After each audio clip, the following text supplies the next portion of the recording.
In the best case scenario, if we buy the definition of greed being acting in your self-interest, we think that inevitably means that someone else loses out on an opportunity.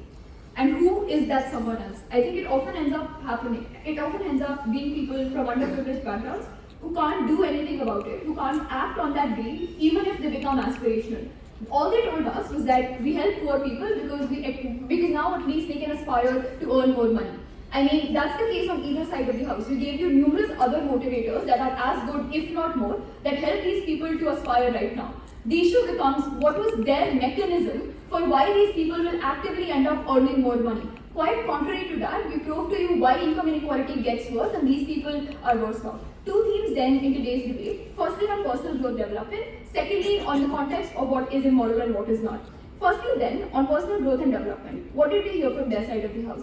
They came up here and told us that becoming greedy means that there's more innovation, means that everyone is better off.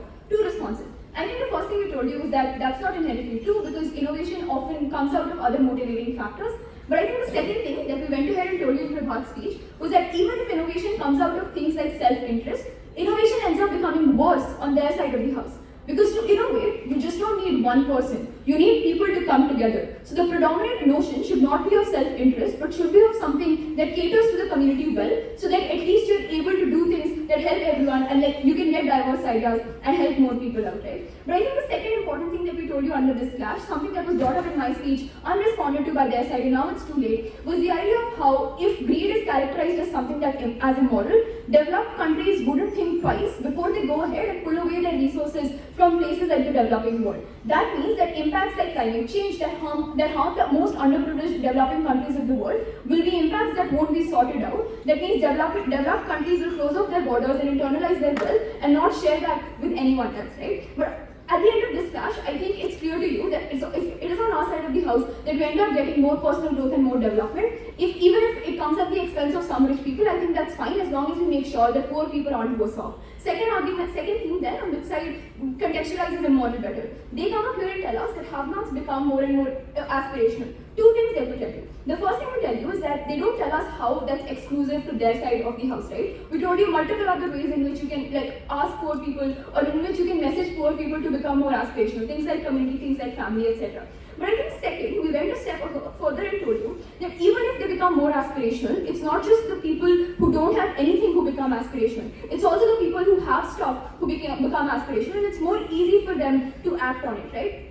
I think the other thing we came up here and told you that in the instances that people do act on being greedy, what ends up happening is that the scenario of them internalizing wealth becomes justified on their side of the house.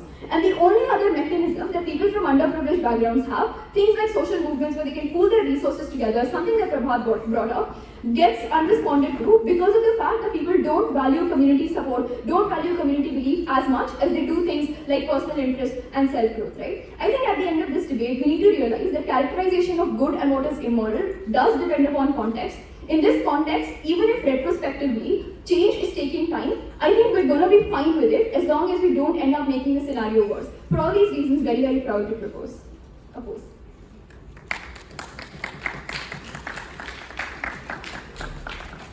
I thank the opposition reply speaker for concluding their case. I would now like to welcome the proposition reply speaker, Shahira.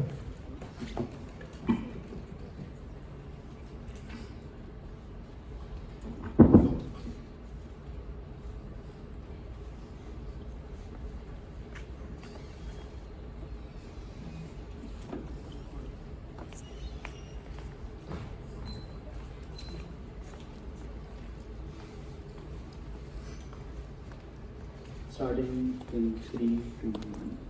Their entire case was based on the fact that self-interest leads to the detriment of others. We proved to you that it is not so because self or any entity can also be a community. That is when I, in my very first speech of this debate, told you how Afrophobia or let's say slavery can be mitigated earlier in retrospect, because that entire self is one big black community. When they understand that okay, they want the self-interest of upward social mobility of their own community, right? Self is not just one individual at that point of time characterized in this debate. But even let's say it is, right? If let's say I am a black person who wants self-interest for me, that means that when I get pulled over by a police officer, I don't want that to happen. What does that look like, right? That looks like me going ahead and fighting for my own rights. That is still betterment for community, and on a community level, we still win this debate, right? I think at that point of time we cleared, and this was my exact quote in the very first speech, this debate is not a celebration on hoarding of resources, but it is about thinking and acting on self-interest and whether it is immoral or not. I think at that point of time they took the extended and skewed case of how it is about the top 1% earning more. I think at that point of time,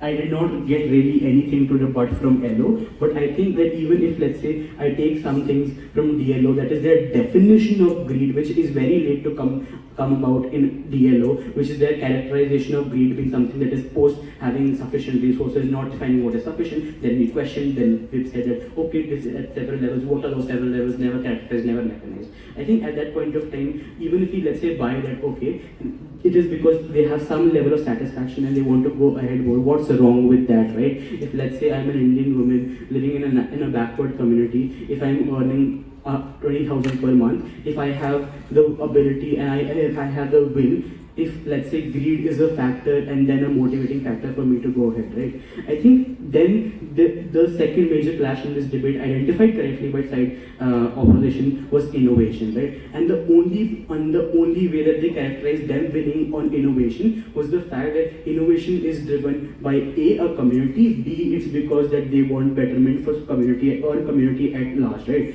I think in terms of collaboration, understand why does collaboration happen, right? In their own very example of startups, it happens because of, let's say, profit. If a scientist collaborating, it happens because of the betterment of science, which makes them happy, which is also a definition of self-interest, right? You being happy for yourself is still self-interest, right? I think then they go ahead and say that, okay, it's about community. I think if we take my premise as to how we talk about the African community and or anything at that point of time being a community, like a community self, wherein if there is something that goes on bad for self, it leads to him advocating for himself. It then leads to him advocating for community at large, because something that happens for self then automatically argues for his own community. I think on those levels we win. But one major clash, which then is an incremental thing for which you should give us this debate, never challenged at all by side opposition, is vilification, and which is their main burden, how there is betterment of the world in retrospect if there was vilification of greed. I think at that point of time we talked about how would this look like if we go ahead and vilify greed, right? People would be more radical in terms of there will be demand, what I characterized in my first speech, right? If we go ahead and vilify greed, there won't be a reputation factor, because as Hiren explained, reputation doesn't really matter. Elon Musk wants to still make more money, and there's still more things, right? I think at that point of time, if there is more vilification or there's more immorality associated with it, that just means that people won't go ahead. People would be more radical about it. Basic human psychology explained very well in first, second, and third speeches. We win this debate not in characterization, not in mechanization, but on every single thing. We win this debate by a fucking margin.